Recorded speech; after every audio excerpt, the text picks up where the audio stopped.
এই শিকল থেকে আপনাকে বেরোতে হবে, তবেই আপনি মোক্ষ লাভ করতে পারবেন।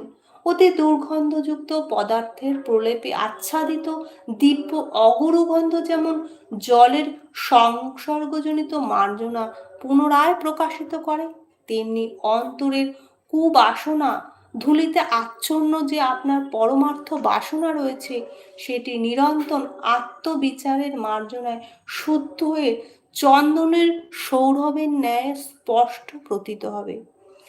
দেহাদি পোষণের বাসনার দ্বারা আত্মবাসনা আবৃত হবে, অতএব নিরন্তর আত্মনিষ্ঠ হয়ে অনাত্মবাসনার ক্ষয় করলেই আত্মবাসনা সুস্পষ্ট রূপে প্রকাশিত হবে।